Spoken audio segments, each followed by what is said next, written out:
Hey, it's the Talking Single podcast. Thanks for tuning in. This podcast features 4 women in London who like to talk about everything. Yes, we talk about relationships, careers, well-being, dating. And Idris. Guys, we said we're not talking about Idris this season. I'm tired of talking about Idris because every time I bring him up, you guys always shut me down. So no Idris this season. Just the essence of Idris, the love. Oh my God.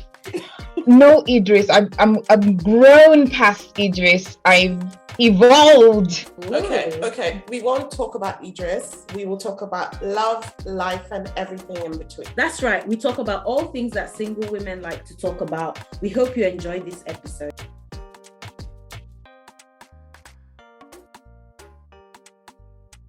Hey everybody, welcome back.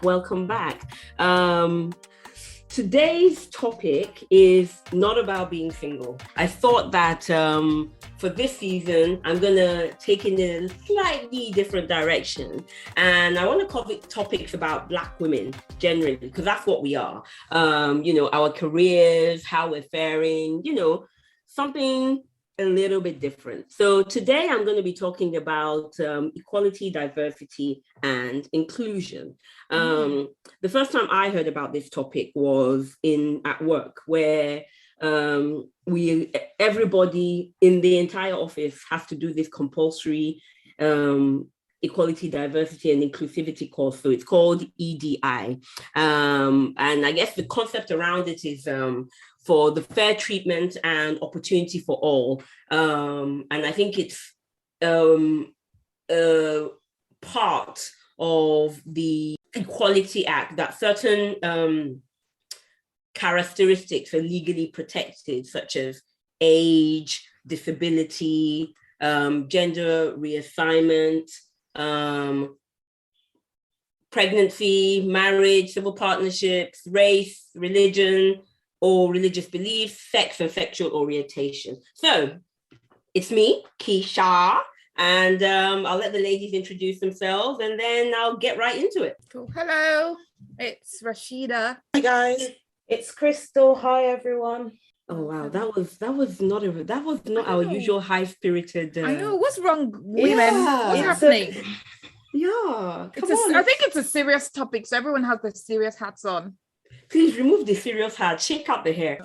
So let me say, have any of you had to do one of these EDI courses? And if so, also let me know where you've done it. Well, I've never had to do an EDI course, but of course with work, there are always talks and memos being written about equality, diversion. There are always causes and champions that are kind of brought up in the office. So that's always been my thing, but I don't know how effective they are, but I don't know. Okay. What about you, Ribi? So no, I've not done any courses, but there's been a lot of, especially when the whole Black Lives Matter thing happened, and people started asking me like stupid questions. I actually put together like a 1-pager of books that people could read, and then I sent it out, and then we actually I hosted a virtual roundtable, and we could talk about what it means, what people think about it. So we actually did it the other way around. Rather than talking to people, we asked them to ask questions to understand what their perspectives were. And I think in my office, I did these kind of caring conversations where you could, in an open space, talk about, your feelings, your concerns, your questions around diversity, inclusion, equity, and all of that. Yeah, same. I've never been on a course, but yeah, after the whole George Floyd /UK protests, a lot of organizations started thinking more about diversity and inclusion.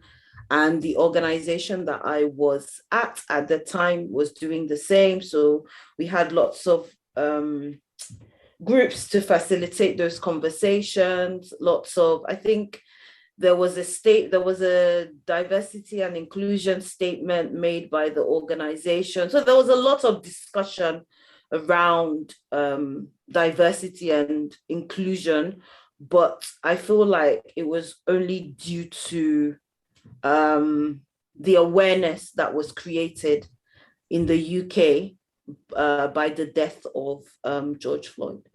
Okay. I find that, yeah, go ahead. Yeah, but do you think anything has even come out of it? Because sometimes it just feels like some of these diversity and inclusion things that companies talk about is just, it feels like a tick box exercise, because it's just, oh yeah, we just need to stay in line with what's trending in the world, and if we do not make a statement, or if we don't have focus groups or champions, then would look like we're not progressive. But the truth is, when it comes down to it, it just sometimes it feels like, well, you're just ticking boxes. Because now that it's, I think, 2 years since the BLM protest, nothing has really changed. It doesn't look like anything's going to change. Yeah, I can't speak for other organizations, but I can definitely speak for the organization that I worked at the time. They really did. Change is a slow process. Things are not going to change in 1 year, 2 years, 10 years. But they really did take the changes to heart, and they're still having those conversations, and they're still doing things to try to make it as diverse and equal as possible. But I do agree with you that for a lot of organizations, they just had those conversations and they've died down now that BLM is no longer trending. Yeah.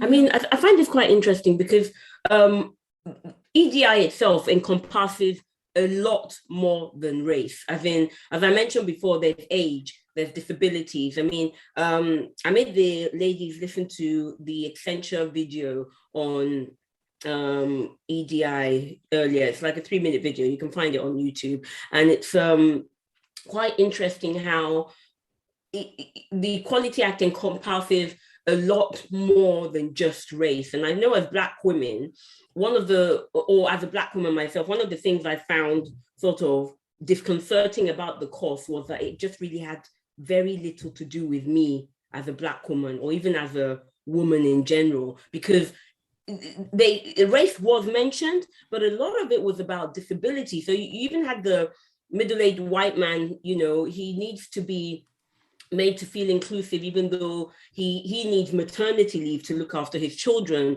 You had, an Asian lady who was talking about feeling awkward when another Asian lady was at work and they were expected to be the best of friends. And I found those perspectives so interesting. So for me, I think it's a course or something that everyone needs to be aware of, specifically for the workplace and also in your sort of day-to-day, because discrimination on any grounds is or specifically these ones, is not only illegal, but it can make the person feel some kind of way. So I think it's I'm sort of a little piqued that it's gone far beyond race, and where to me race is such a big issue. But then you also understand that other people are feeling sort of let down, and it's it's important that everybody's got a voice, really. Yeah.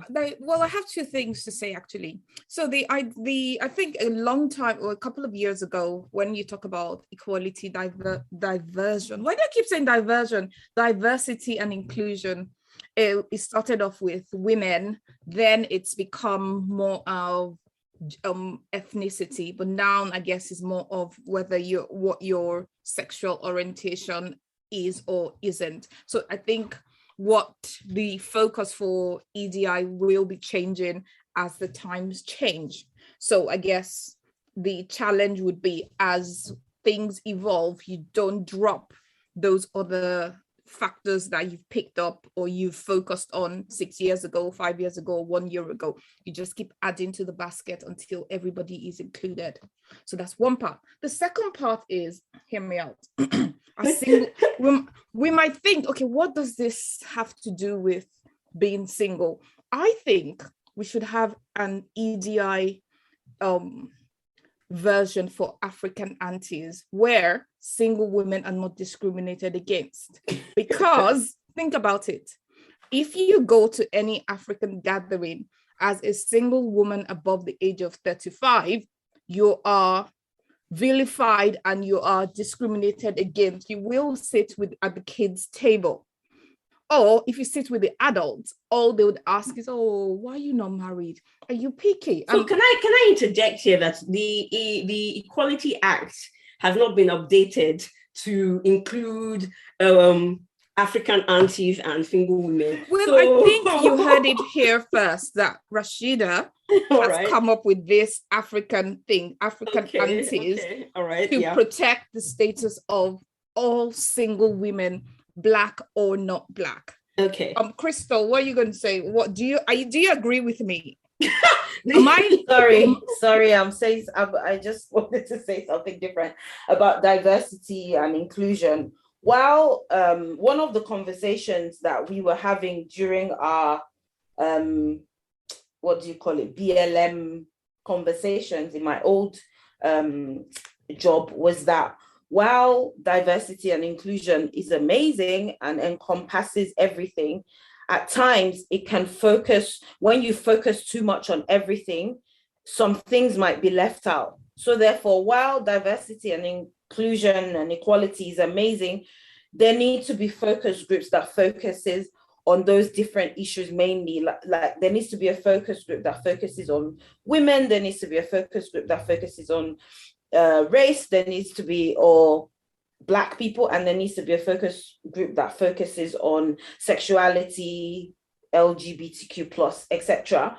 But the problem with diversity and inclusion, while it's amazing, is that sometimes it can just be too big. Which is a fair point. And if you completely agree. Sorry, I was just gonna say exactly what you said, Chris. I completely agree with that. I think, and I think it's great that EDI is a topic point for companies, but you know how serious a company is based on how they address it.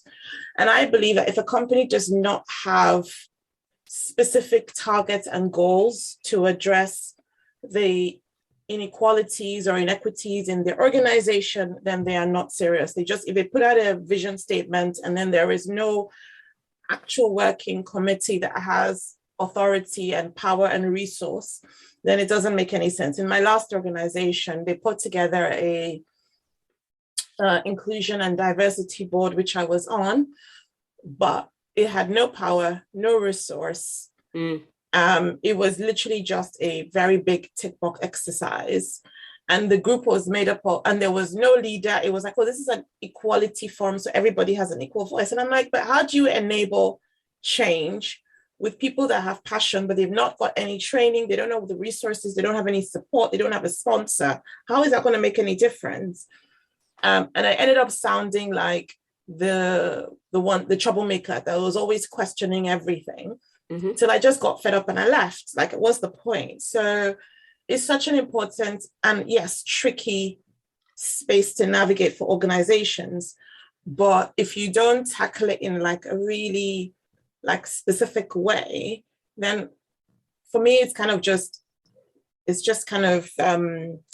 just talking. And to some point, it becomes like the response to Black Lives Matter is all lives matter. Of course it does. But when there are inequities, you have to balance those inequities for all lives to truly matter. You have to deal with those inequities.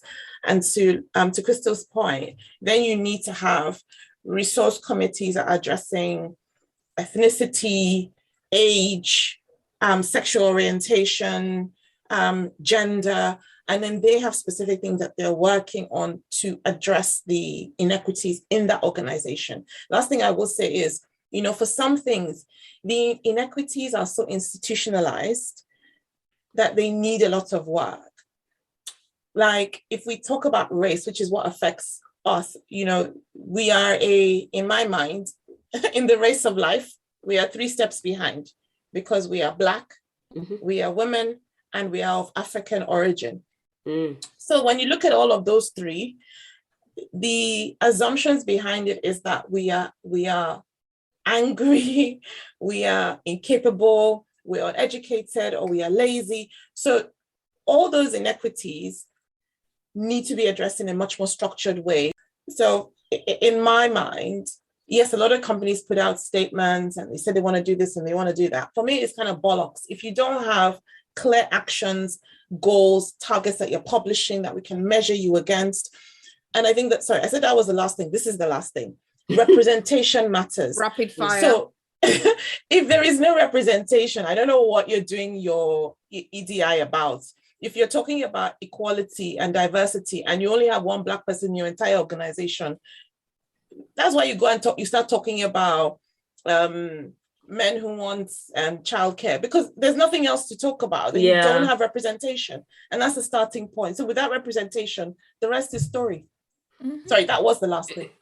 I actually want to point that out, because one thing I did notice about the Equality Act is that I can divide it into two categories. You've got the age, the disability, race, and then religious belief.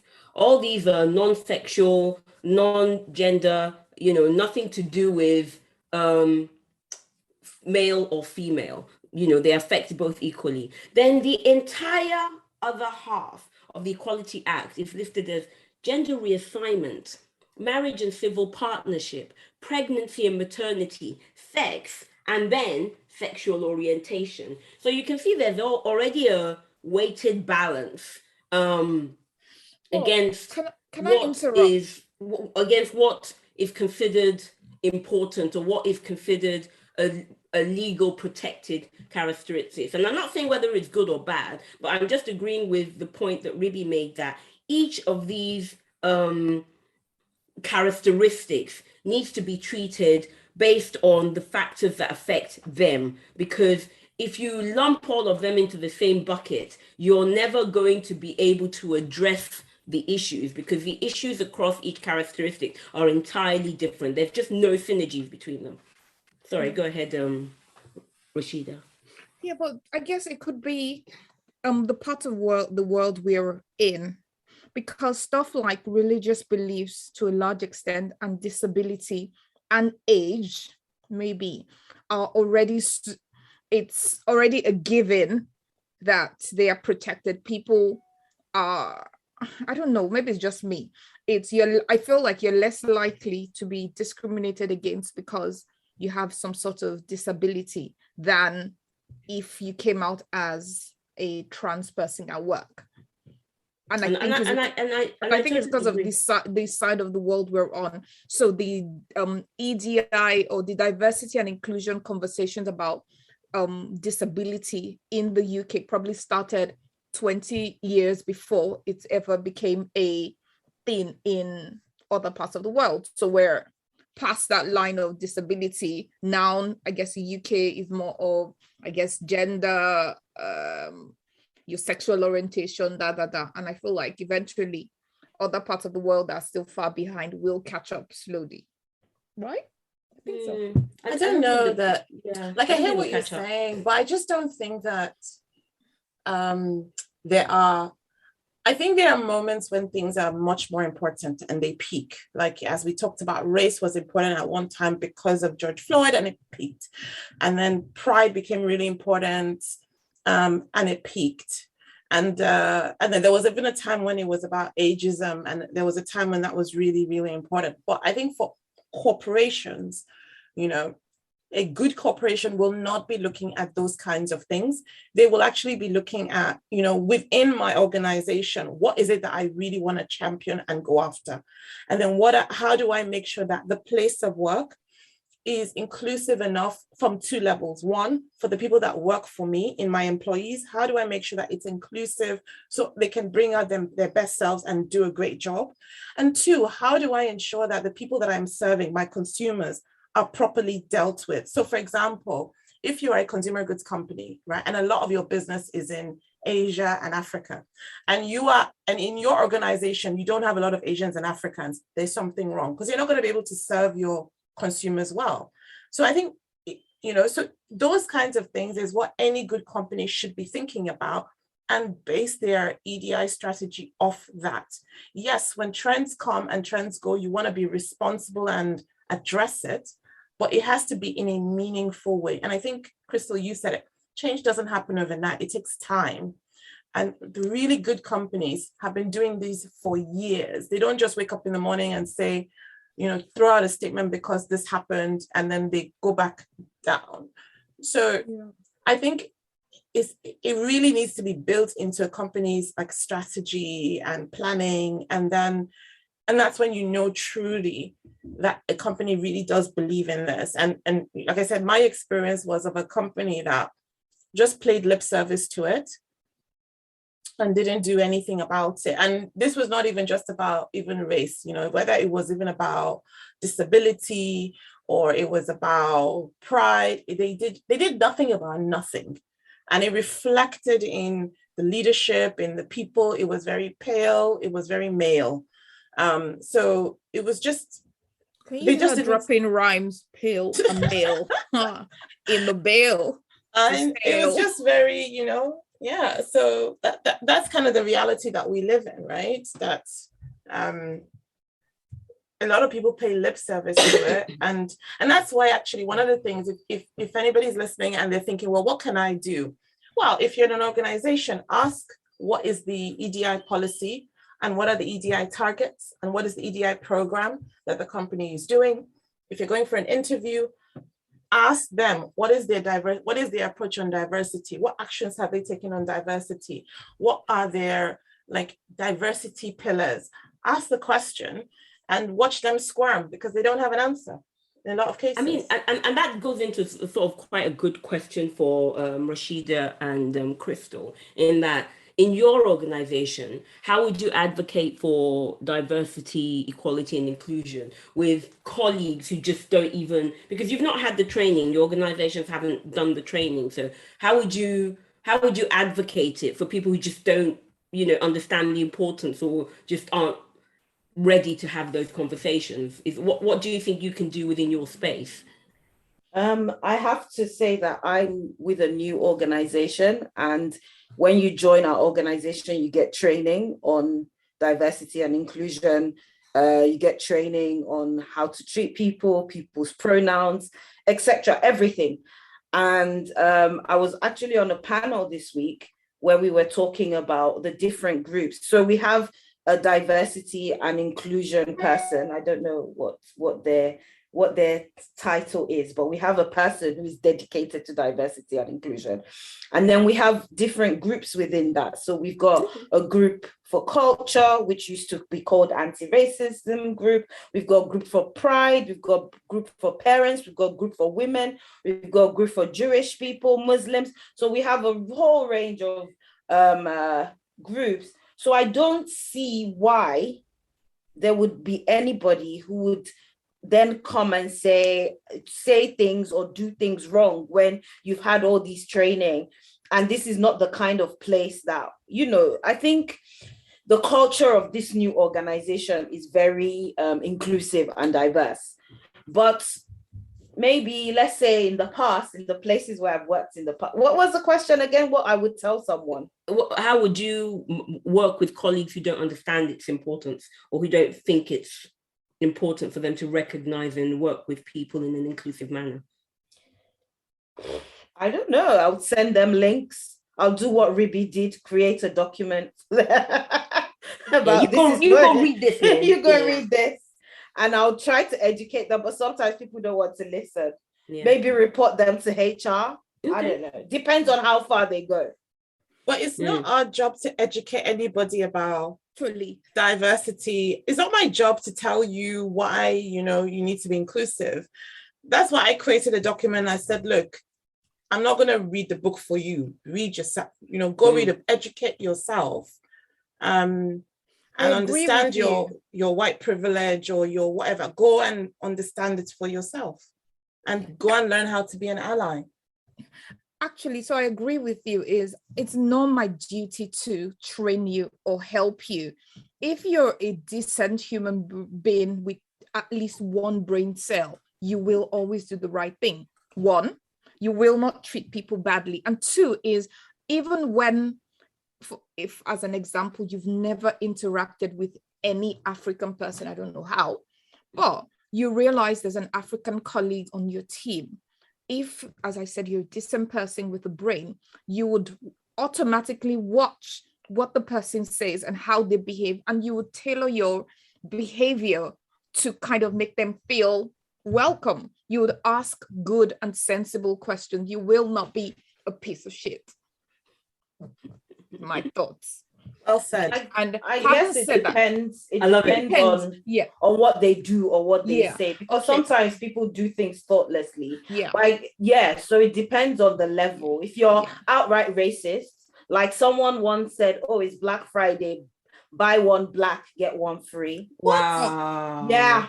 Wow. And guess what? The person who he said it to was like a black person. She was like, "Oh, it's okay. I've heard worse." And then another girl who is Asian, I lost it. And another girl who is Asian was like, "Your face went red, even though you're black." Wow. I was like, that is so bad. Yeah, I guess so also. But what was the consequences for that person? Because I always find this interesting, because I think a lot of one thing I've noticed in the equality movement for race and the equality movement for sex and sexual orientation is that sex and sexual orientation has moved light years ahead of in terms of acceptance, while race seems to have been at a standstill for years. And sometimes I wonder, is it because we are not effective at making the problems known, or we don't correct people? I mean, in that kind of situation, what consequences did that person who said such a horrible thing, and even the white people that were probably around, what happened in that particular circumstance? So this was before BLM. I believe that before the death of George Floyd and before the protests that took place, Black people were gaslighted in any way possible. When you say something is racist, even a Black person will be like, no. I mean, the person, he did say it to me, because if he had said it to me, I would have lost it. I mean, he did say it to me, and someone said my face went red. The person he said it to said, "Oh, it's nothing."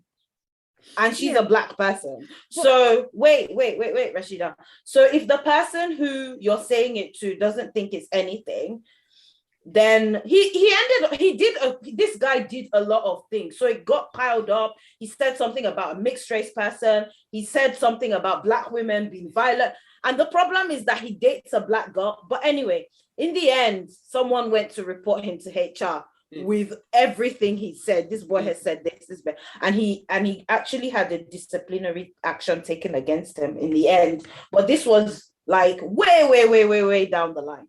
Yeah. So he'd been getting away with it for years. And why didn't you feel that just because it wasn't said to you, but you were there, why did you feel you couldn't act?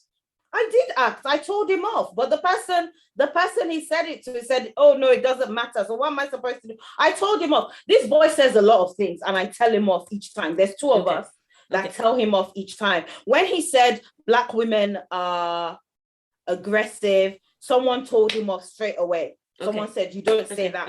Okay. The boy just says all sorts of horrible things. I don't know. It's just banter.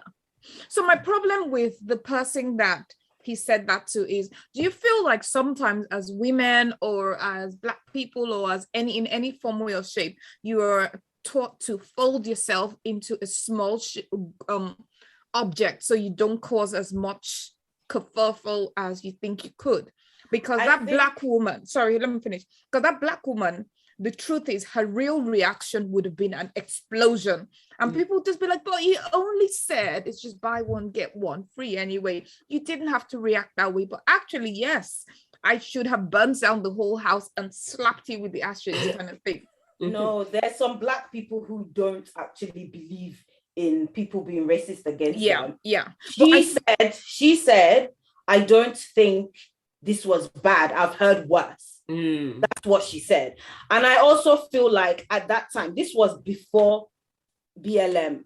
And the reason why a lot of people were triggered the reason why I was triggered by BLM is there's so many things that have happened in the past that people have put down to, "Oh, you're overreacting. That wasn't racist." And maybe if he had said that now, she would have been like, "How dare you?" But at the time, everything is like, oh, you're overreacting. That wasn't racist. It was just joking. Yeah, but it To could your also point, be. sorry, Rasheeda. I think just to your point, I think part of the reason why, and I don't want to speak for her, is because when you've been gaslighted for so long, when you make a comment, you get conditioned to a point where you start to think, oh, maybe I'm overreacting. Maybe that's what happened in her, especially if you are a minority in that space and somebody says something and then you react and they're like, relax. Can you not take a joke? And then over time you start thinking, oh, maybe I should be a little bit more, but it's because of and that's where the institutionalism kind of, and those microaggressions come into play that make it really hard. And you really have to be strong in self to say, no, I'm not going to be gaslighted. This is wrong. I'm going to stand my ground. And what you said was wrong. And honestly, it's not easy to do that if you're a minority in a corporate environment. It's not easy. Yeah. And to your point, Ribi, is with BLM, more people have started talking about all the terrible things that has been said to them. So when you hear lots of similar stories by other people, it gives you that confidence and that virtual, even though most people are you probably read it online or on social media, you have that virtual confidence that you have this whole tribe of people behind you. So you feel more empowered to speak up and tell the person to shut up. I think that was such a good point, well made, Ribi. And I think I also want to add that especially in corporate environments, I also feel that you need support. It'll be a lot easier to be able to smack down a colleague who, and I'm saying smack down intentionally, a colleague who is, speaking inappropriately in a situation. If they knew that their allies that were, not in the same, with the same characteristics of them, who would back them up. A lot of times you're not actually sure of your colleagues as to whether they will help you uphold that argument. You don't know if you'll be left out on your own.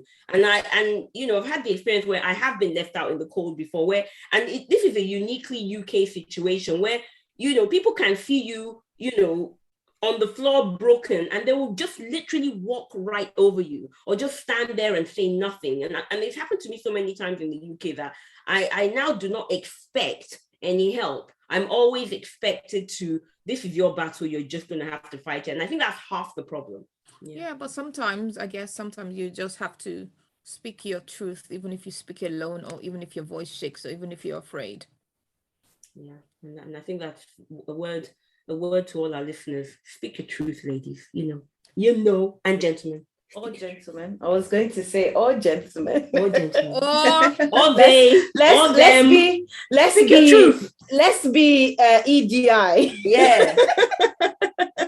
Speak your truth. Speak your truth. Speak your truth. Yeah. So, let's look on the flip side. Do we think there are any challenging aspects of working? So if you've ever worked in a really diverse environment, do you think there are any challenges in actually doing that? On looking at it from a different perspective, if you work in an organization that's extremely inclusive, are there any challenges in doing that? That can only be a good thing, because if it's Ramadan, end of Ramadan, you're going to get treats. If it's Pride Week, you're going to get treats. If it's a Jewish holiday, you're going to get treats. If it's Christmas, they're going to get treats. Well, I guess for me, it's just me focused on food. Yeah, right. She's just looking at vibes and inshallah, baby. Yeah, and just food. But it can only be a good thing because you learn so much from so many different people. Like there's a man I used to work with. He's proudly atheist, but before then, I knew, yes, I have friends or people that in my life that have no religious affiliation.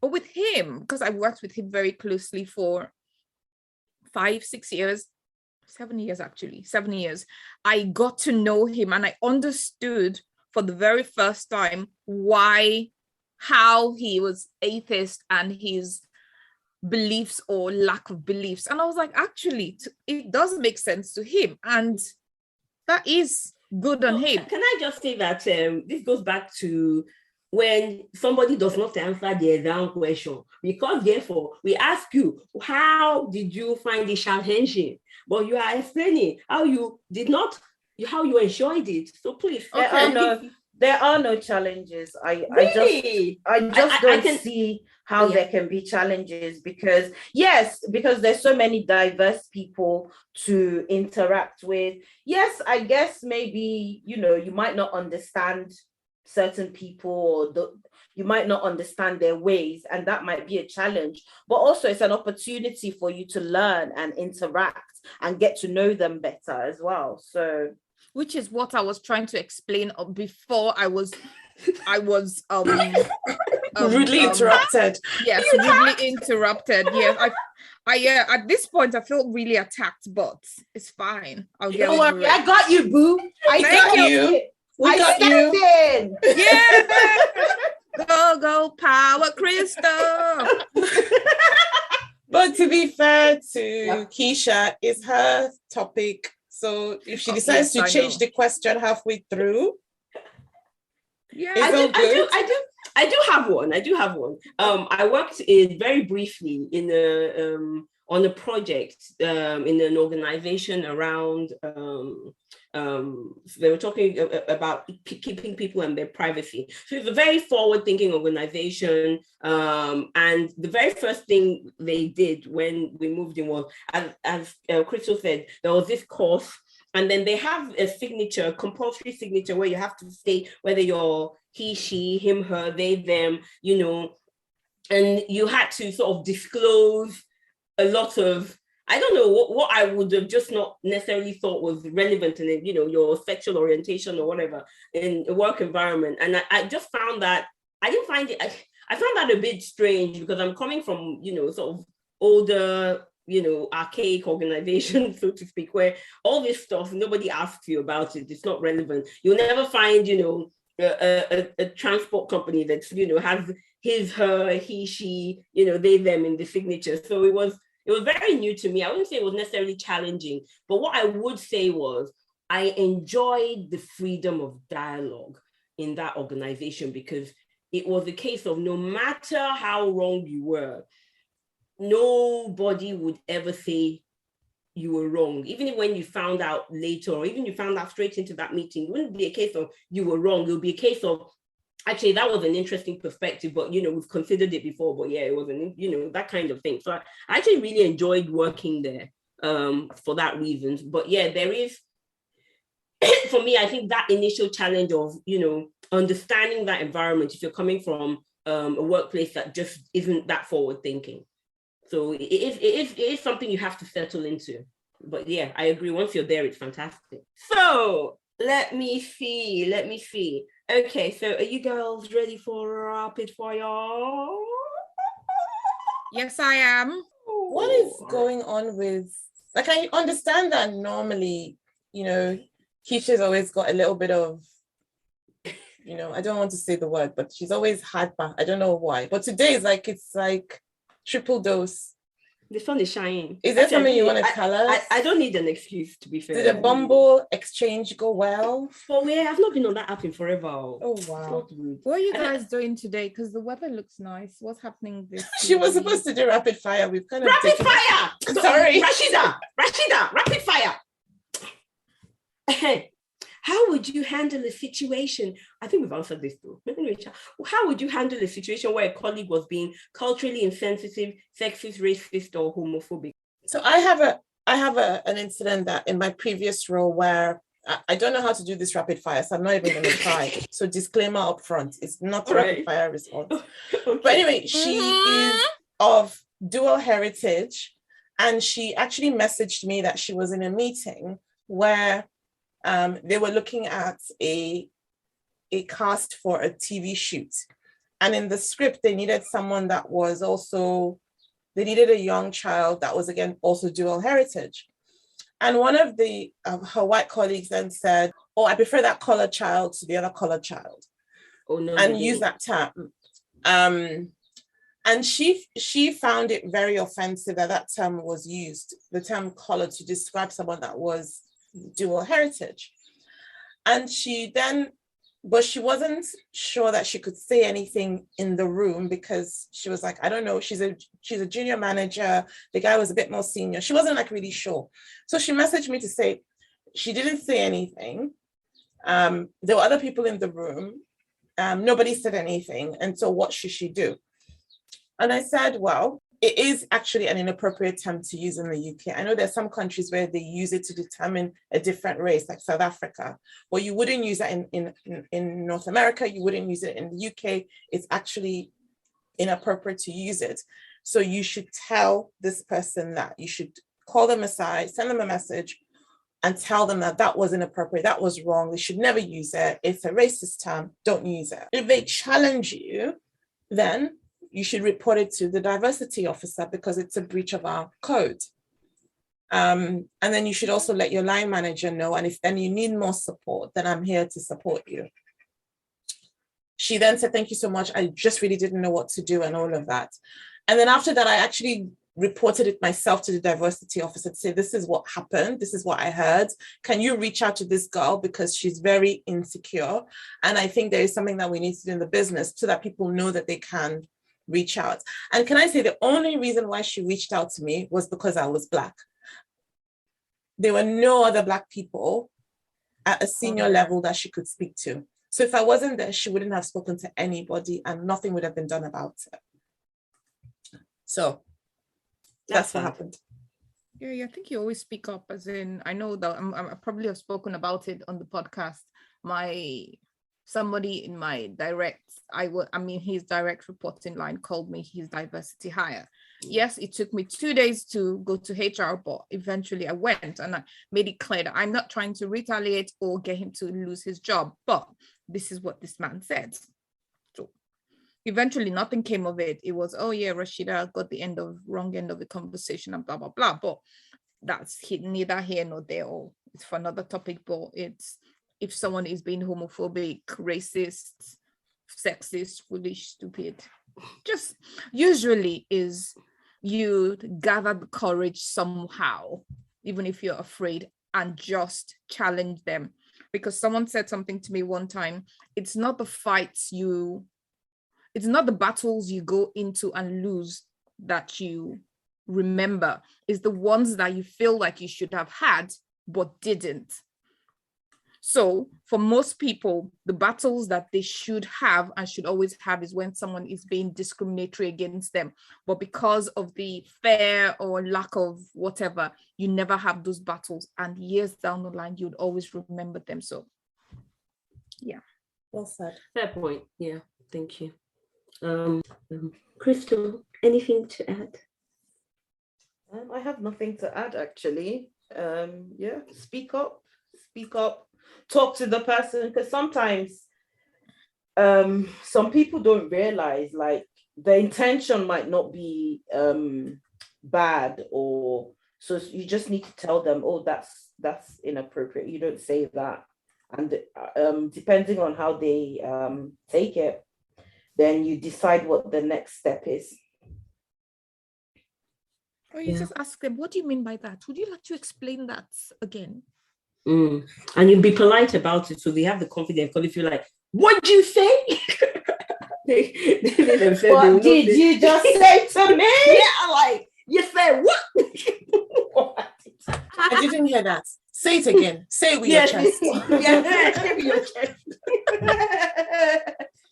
Oh God. All right. Let me just wrap this up by saying, I mean, I did my EDI course at work, and I think diversity itself, it drives better workplace, better collaboration, and I think it makes for better teams because you have different people with different ideas, meaning you can do more and you can do more in a better way. You're more efficient because everybody's got a perspective and everybody's got an idea, and there's no such thing as a bad idea. Because, you know, you can take from it, you can mold it, people can add to it. So I think people are now beginning to realize that, you know, debate offers differing perspectives, which pushes people to think, you know, in broader terms and even to work harder. So it's a diversity is the challenge for everyone. And I think it's a challenge everyone needs to embrace. And I think all the ladies have echoed this in different ways. So yeah, how I'd like to conclude this topic with Keysha's parting words. Take time to get to know everyone.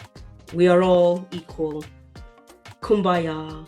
Let's all love each other. Please, yeah, baby. don't take those meds next time. Please. It's parting.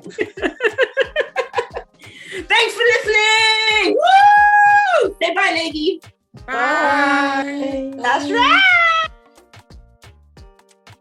Thanks for listening to the Talking Single podcast. We hope you enjoyed this week's episode. We'd love to hear from you, so please follow us on Instagram, Facebook or Twitter with the handle @TalkingSinglePodcast. You can also send us comments or questions with the hashtag @TalkingSinglePodcast. We are downloadable on Apple Podcasts, Google Play, Spotify and other podcast platforms. Don't forget to subscribe, leave us a great review and of course, share with your family and friends. Take care and see you next week. Same time, same place.